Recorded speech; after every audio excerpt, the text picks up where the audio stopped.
구약 성경 1285페이지를 한번 다 펴보시기 바랍니다. 1285페이지입니다. 저희들이 이제 그 12선지서를 살펴보고 있는데 오늘은 네 번째 시간 오바댜라는 말씀을 우리가 한번 살펴보도록 하겠습니다. 여러분 들어오실 때 인쇄물을 다 받으신 걸로 그렇게 합니다. 인쇄물 참조하셔서 이렇게 오늘 공부를 한번 해보도록 하겠습니다. 먼저 우리 복습을 조금 할까요? 복습을 하면 우리 첫 번째 성경이 호세아였죠, 그죠? 호세아 하면은 꼭 기억해야 되는 사람이 있다고 했습니다. 누구라고 했습니까? 고멜, 그죠? 고멜은 누굽니까? 고멜은 호세아의 아내인데 그녀는 엄난한 여인이었습니다, 그죠? 자, 하나님께서 호세아에게 고멜이라는 이 엄난한 여자를 데리고 결혼하라라고 했습니다. 왜 그렇게 하실까? 그리고 나중에 결혼을 하고 아이를 낳지만 그럼에도 불구하고 이 고멜은 또 집을 뛰쳐나가서 또 다른 곳에 가서 노예로 있든지 아니면은 성질에 장기로 팔려 있든지 그런 상태가 됩니다. 근데 하나님께서 이 호세아 선지자에게 다시 그녀를 데려오라, 그죠? 용서하고 사랑하라, 데려오라, 값을 치르면서 데려오라라고 말씀하십니다. 하나님께서 이 호세아 선지자와 아내 고멜과의 그 관계를 통해서 하나님과 이스라엘 백성들의 그 관계를 이렇게 보여주는 것입니다. 그래서 하나님과 이스라엘 백성들의 관계가 어떤 관계인지 지금 상태가 마치 이 호세아 선지자가 엄난한 여인 고멜과 결혼한 그런 관계와 같이 이스라엘 백성들이 우상숭배라는 죄를 통해서 영적으로 엄난한 죄를 저지르고 그럼에도 불구하고 회개하고 돌아오지 아니할 때 하나님께서는 그들에게 값을 치르면서 다시 사실 정도로 그 백성들을 사랑하여 주셨다라는 그 내용이 이제 호세아서에 나와 있습니다. 호세아는 그 남쪽과 북쪽 중에서 어느 쪽에서 활동했다 했습니까? 둘 중에 하나인데 뭐냐 아무 때나 다 때려 맞춰 보시죠, 그죠? 북쪽입니다, 그죠? 북쪽, 남쪽이라고 하시면 안 되고 찍어도 잘못 찍으시고 북쪽입니다, 북쪽, 그죠?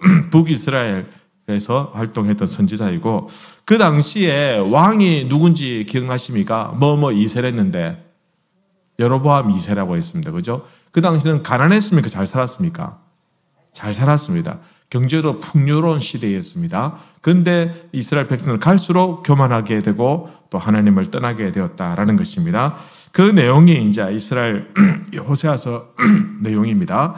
자, 그 다음에 두 번째 우리가 요엘 공부했습니다. 기억나십니까? 요엘 하면은 떠올려야 될 게 있다고 했습니다. 어떤 걸 떠올려야 했으면 어떤 단어를 떠올려야 된다고 했습니까? 메뚜기, 예, 메뚜기 또 그렇고 또 예? 여호와의 날, 그 다음에 여호와의 날 말고 또 영, 그죠? 그걸 기억하셔야 됩니다. 요엘은 그 남유다의 말라기라는 선지자가 활동했던 시기와 비슷한 시기에 활동을 합니다. 그때 여호와의 날이 임할 것이다, 그죠? 여호와의 날이 임하는데 그 여호와의 날은 어떤 날입니까? 좋은 날입니까? 안 좋은 날입니까? 안 좋은 날, 심판의 날입니다. 그죠? 하나님께서 무엇을 통해 심판하시겠다? 메뚜기를 통해서 심판하시겠다. 그리고 가뭄을 통해서 심판하시겠다. 그래, 그 날이 가까이 왔으니 너희는 어떻게 하라는 겁니까? 회개하라는데 특별히 무엇을 찢고? 옷을 찢지 말고 마음을 찢고, 그죠? 옷을 찢지 말고 마음을 찢고, 옷을 찢지 말고 마음을 찢으라는 말은 무슨 말입니까? 진심으로, 그죠? 이스라엘 백성들은 그런 어떤 매뉴얼이 있었어요. 그들이 하나님 앞에 회개할 때는 죄를 뒤집어 쓰고 옷을 찢는 이런 퍼포먼스를 통해서 하나님 내가 죄인입니다, 나의 죄를 회개합니다, 이런 어떤 매뉴얼이 있었어요. 그러나 이제 그렇게 형식적으로 하지 말고 너희들이 옷을 찢는 대신에 마음을 찢고 회개하라, 그죠? 여호와의 날이 가까웠다. 그래서 이 심판의 날인데 그러나 너희들이 회개하고 돌이키면 그 날에는 내가 무엇을 부어줄 것이다? 하나님의 영을 부어줄 것이다. 그럼 영을 부어주면 어떤 일이 나타난다 했습니까? 늙은이가 어떻게 되냐고요? 꿈을 꾸고 젊은이는 이상을 보게 될 것이다. 환상을 보게 될 것이다. 그죠? 그죠? 너희 자녀들은 장래일을 말하게 될 것이고, 늙은이는 꿈을 꾸게 될 것이고, 젊은이들은 이상을 보게 될 것이다. 여호와의 날이 임하게 되면. 그러니 어떻게 하라고요? 회개하고 돌아오라라는 겁니다. 자, 그 다음에 세 번째 아모스에 대해서 공부했습니다. 아모스. 아모스 하면 아모스는 직업이 뭐랬습니까? 그가 뭐 하는 사람이었다고요? 뽕나무를 재배하는 사람, 그죠? 뽕나무. 그러니까 전문적인 선지자가 아니다. 그죠? 그러니까 왜 하나님께서 전문적인 선지자들 많은데 왜 이런 농부를 데려다 했을까? 그만큼 북이스라엘에 선지자다운 선지자가 없었기 때문에. 그래서 하나님께서 너무 답답해가지고 뽕나무를 재배하는 아모스를 불러서 그들에게 예언하게 하셨다라는 것입니다. 원래 이 아모스는 남쪽 출신인데 예언은 어디에서 했습니까? 북쪽에서. 그죠? 북쪽에서 예언한 사람이 3명 있다고 했습니다. 호세아, 그 다음에 아모스, 그 다음에 한 명 더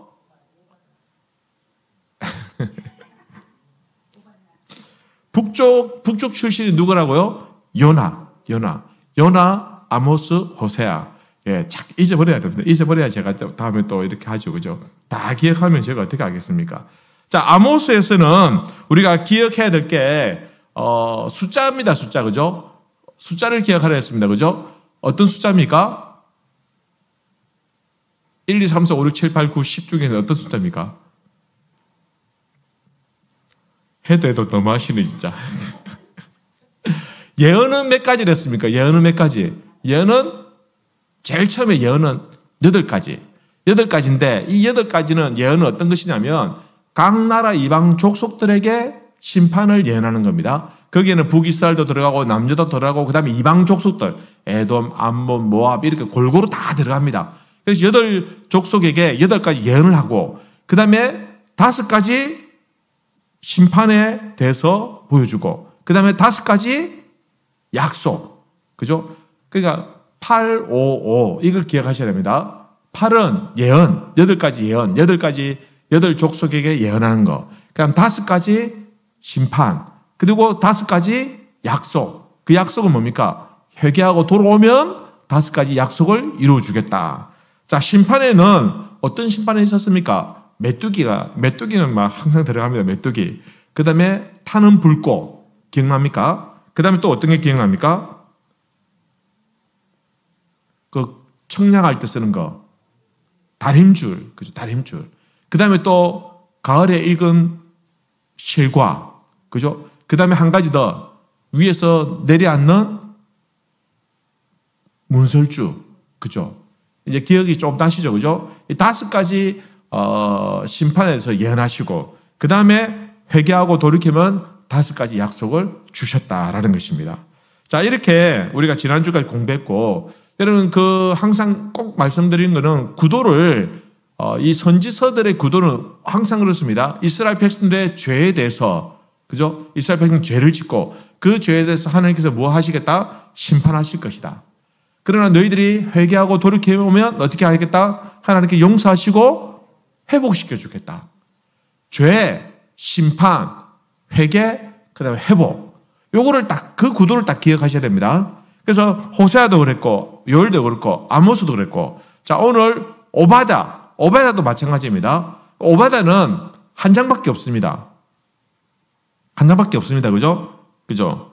자, 한 장밖에 없는데, 이 오바다는 기록된 시기는 언제냐면은 유다가 막 멸망하기 직전, 이 오바다는 남쪽 유다에서 활동하는데 북이스라엘이 멸망하고 난 다음에 나중에 남쪽 유다가 멸망하는데 남쪽 유다가 딱 멸망할 때쯤 되어서 그때 활동을 합니다.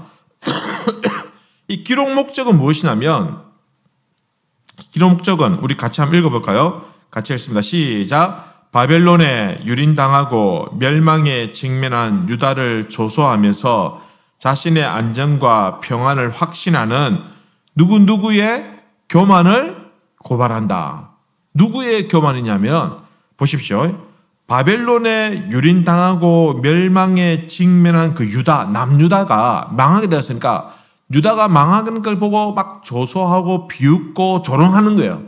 그러면서 자신들은 안전하다, 우리는 평안을 누리고 있다라고 그렇게 확신하는 누가 있었어요.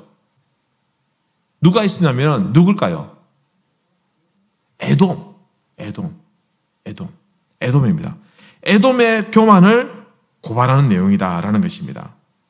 에돔과 만국에 하나님의 심판이 임할 것이고 이스라엘은 회복될 것을 선포한다.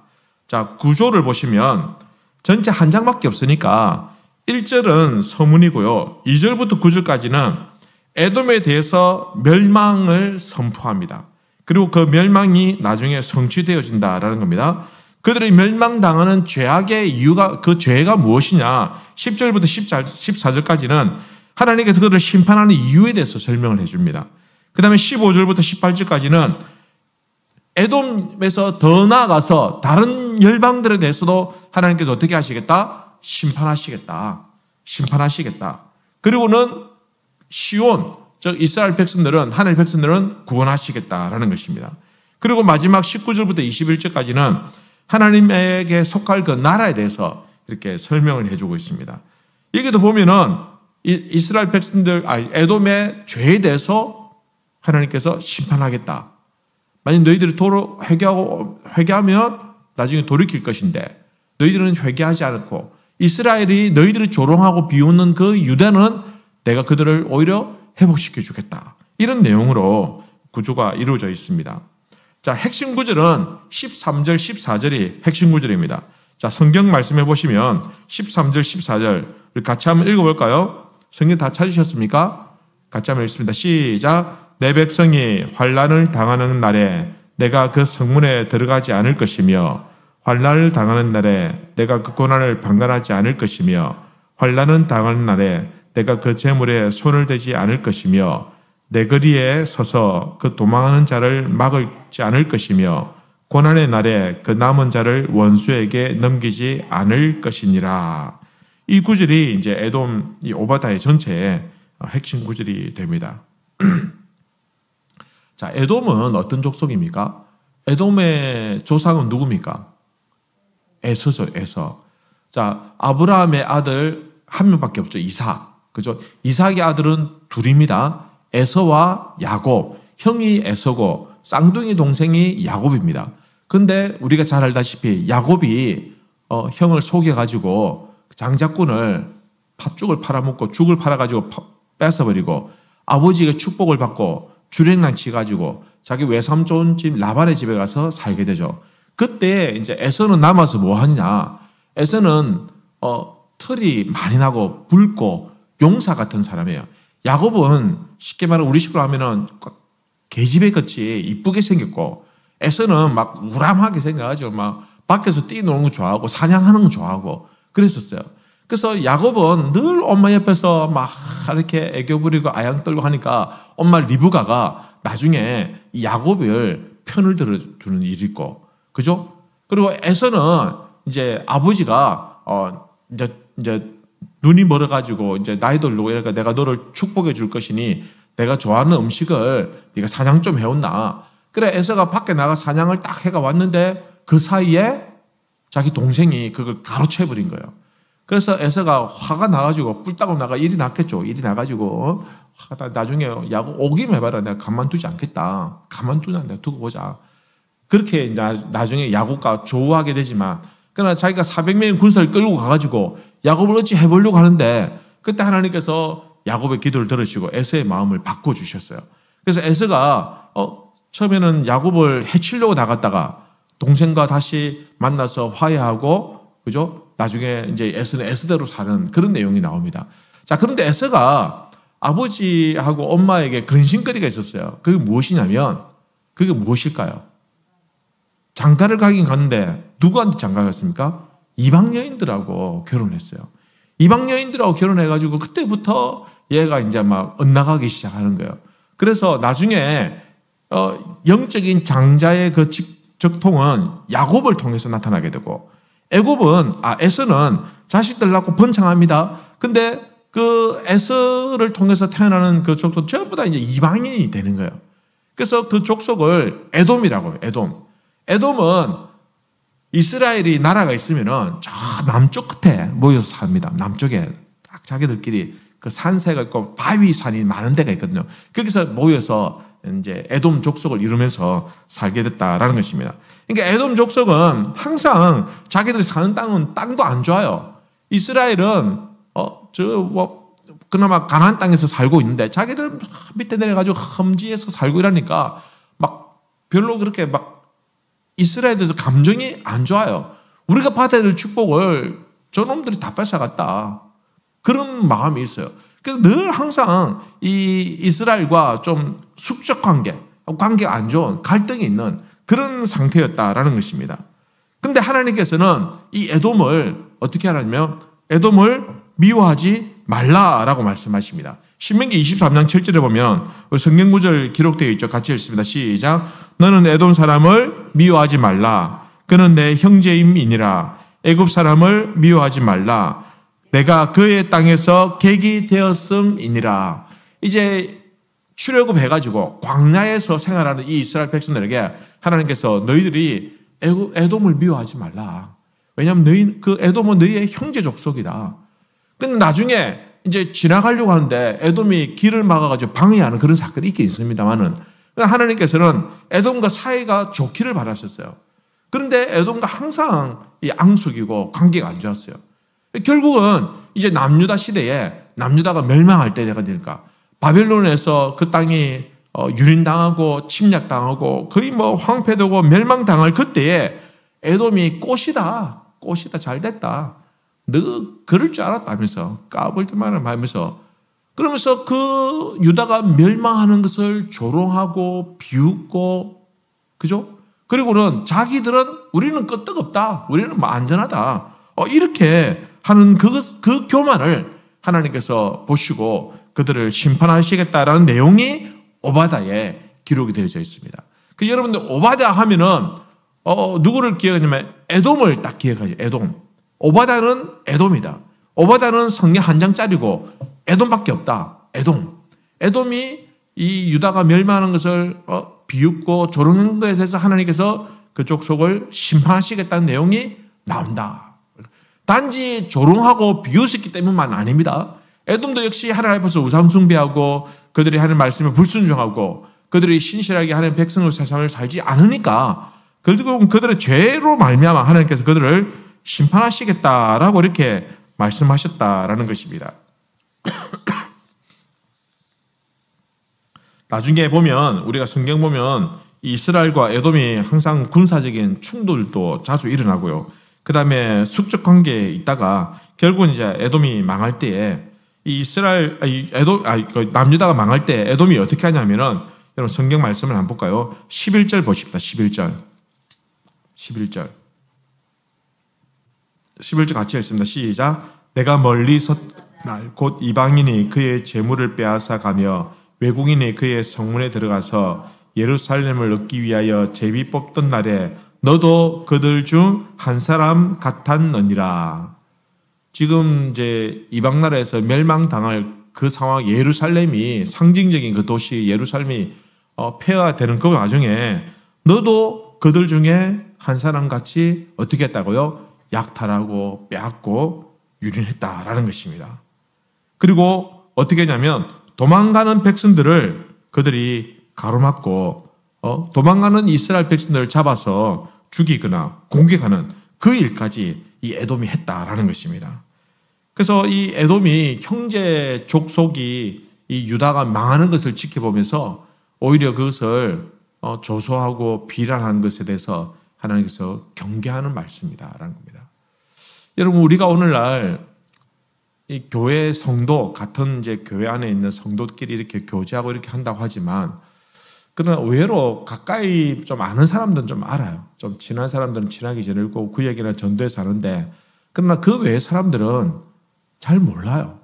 잘 모르고 또 관심도 없고 예전에 비해서 요즘 교회인들이 더더욱 그런 것 같아요. 남의 일에 별로 관여도 안 하고 뭐 그런갑다 하고 그냥 말아요. 그냥 내 혼자 그냥 뭐 교회나 잘 다니면 되지. 그리고 뭐 우리 구역이나 전도회 정도만 알면 되지. 내가 뭐 다른 사람까지 알아야 되냐. 이런 생각들이 많이 있는 것 같아요. 그러다 보니까 다른 성도들의 연약함이나 아픔에 대해서 기도가 안 되는 거예요. 우리가 예를 들어서 금요일 같이 기도합시다 하면서 우리 병약한 성도들, 환자들, 환우들 이렇게 해놓고 기도하면은 옛날에는 막 크게 부르짖으면서 기도하고 이랬는데 요즘에는 뭐 기도하면은 좀 맹송맹송하고 그렇게 간절하게 잘 기도하지 않더라라는 것입니다. 형제의 아픔과 연약함에 대해서 우리가 어떻게 바라보고 있는가, 그죠?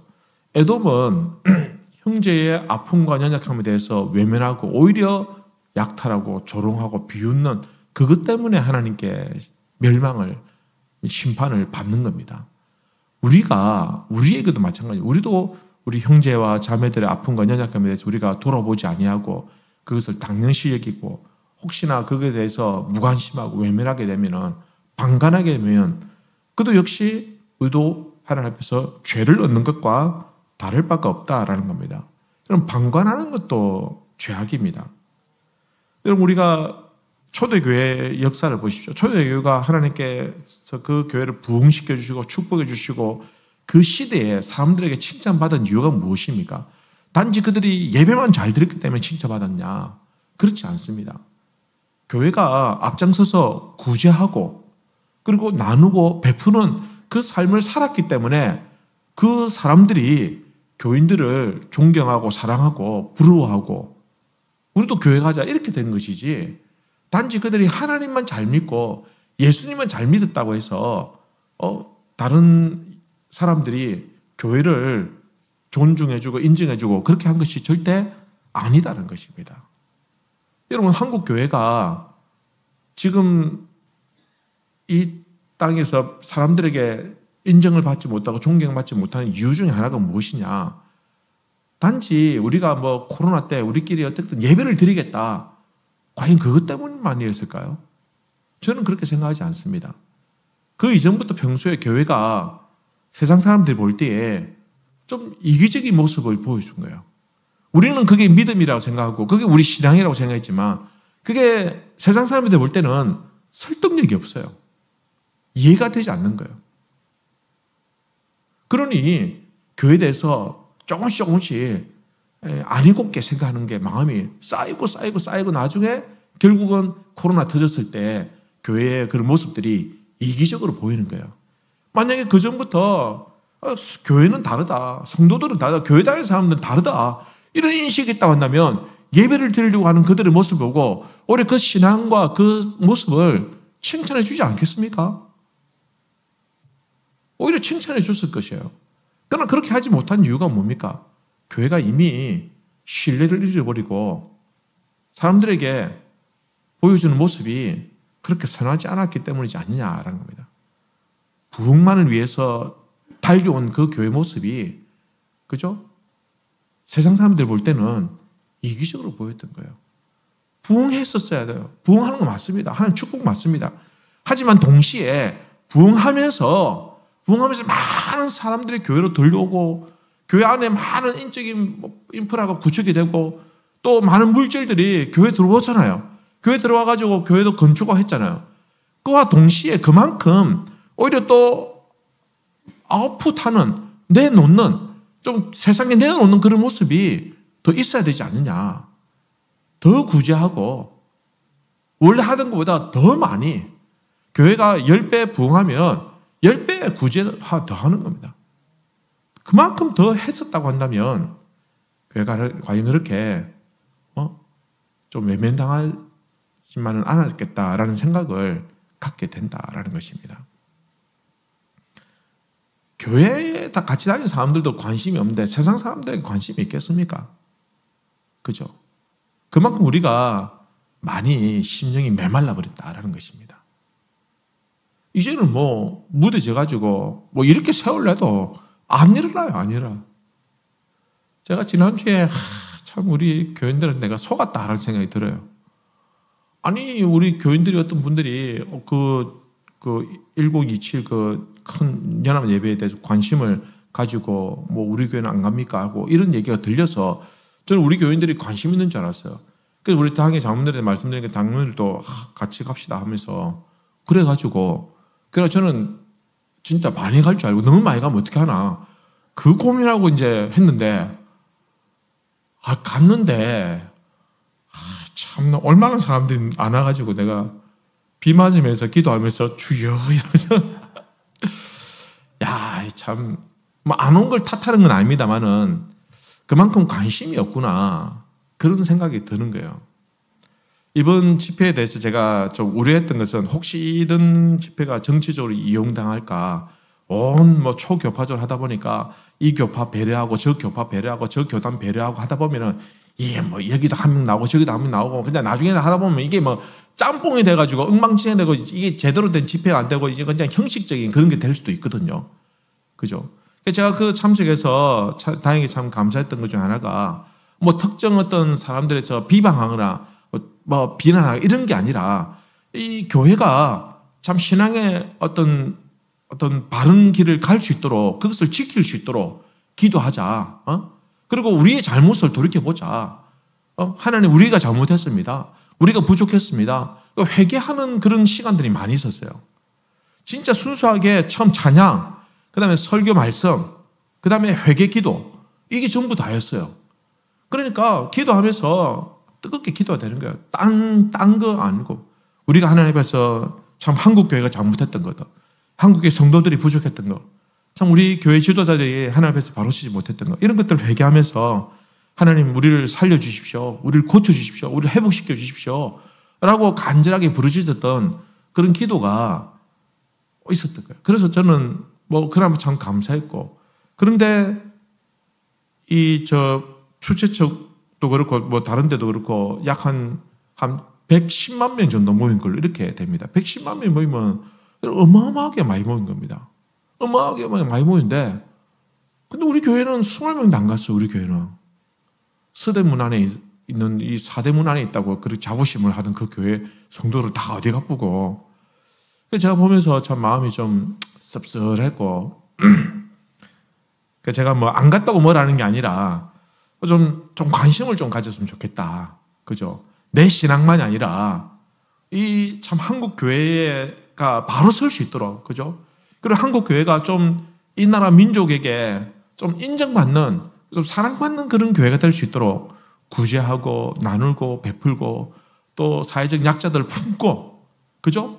좀 문제가 있으면 오늘 새벽에도 제가 말씀드렸습니다만은 문제가 있으면 형제가 잘못한 것이 있으면 그걸 정죄하기보다는 그것을 나쁘다고 말하기보다는 그 고통을 껴안으면서 우리가 같이 그 고통을 껴안고 함께 아파하면서 그러면서 함께 씨름하는 그런 모습들이 있을 때 사람들이 볼 때 감동이 되지 않겠냐면 결과는 원하는 만큼 얻지 못한다 할지라도 그렇게 발버둥 치는 모습을 보면 분명히 세상 사람들도 그죠? 교회를 좋게 볼 것이고 또 교회도 마찬가지로 그렇게 사랑받으면서 인정받으면 우리가 더 귀한 복음을 전하고 또 많은 사람들을 품고 사랑할 수 있는 그런 어떤 좋은 어떤 신학적인 풍토가 자리하지 않겠냐라는 것입니다.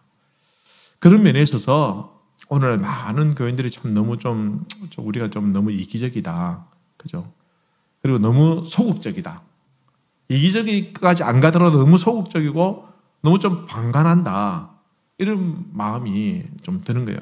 그래서 여러분들 내 개인의 신앙도 중요하지만 우리 공동체의 신앙도 중요합니다. 그래서 우리 이웃들, 형제들 그를 잘 돌아보고 또 교회 밖에 있는 분들, 교회 밖에 있는 우리의 이웃집 사람들 있지 않습니까? 그분들하고도 잘 지내셔야 됩니다. 절대 싸우면 안 되면 내가 손해보더라도 좀 양보하더라도 싸울 필요 없습니다. 그 사람 다 압니다. 우리 집 대문 위에 가자 동강교회 교패 딱 붙은 거 다 아는데 그러니까 친절을 베풀고 사랑을 베풀고 그렇게 해야 되지 않느냐라는 것입니다. 에돔의 분명한 하나님 심판은 그들이 그 남유다가 물론 멸망을 당할 만한 죄를 지었어요. 남유다가 멸망하는 것은 하나님 앞에서 범죄했기 때문 아닙니까?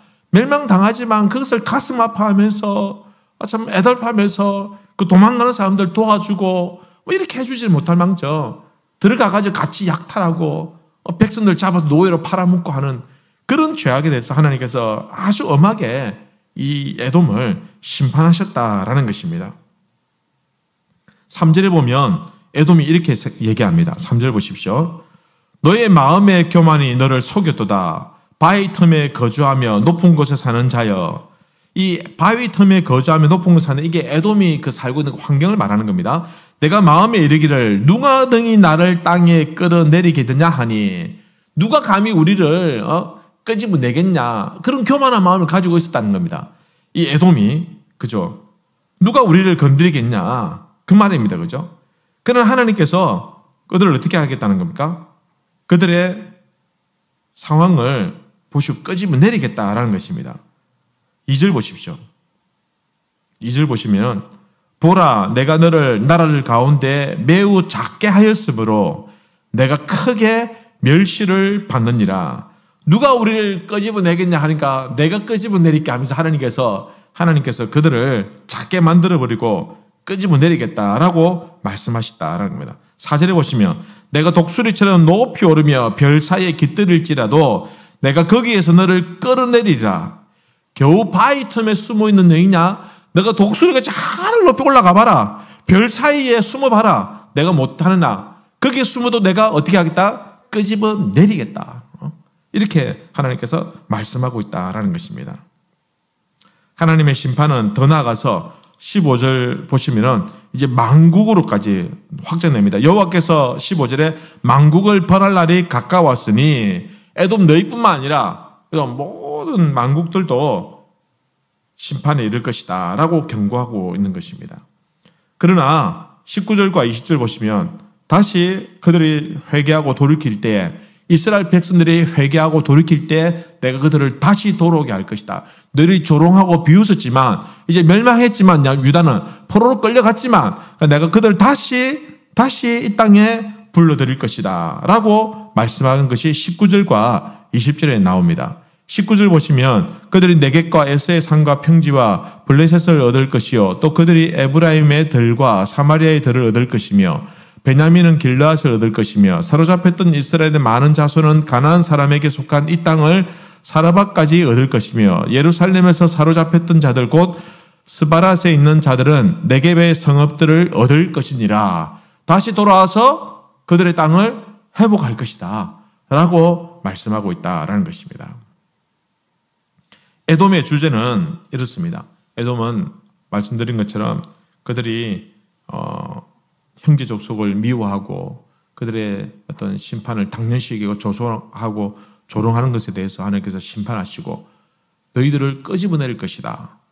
그리고 너희 눈앞에서 보았던 그들이 심판하겠지만 그들이 회개하고 돌이킬 때 내가 그들을 다시 이 땅에 불러올 것이다 라고 이렇게 말씀하고 있다라는 것입니다. 자, 이렇게 해서 오바댜를 정리하도록 하겠습니다. 여러분, 다음 주에는 뭘 해야 됩니까? 이제 요나 할 차례입니다. 요나는 우리가 잘 아는 내용이지만 다음 주에 오실 때 요나를 꼭 읽어보시고 앞뒤 잘 살펴보시고 오셔서 성경 이제 통독할 때 더 잘 이해하실 수 있게 되기를 바랍니다.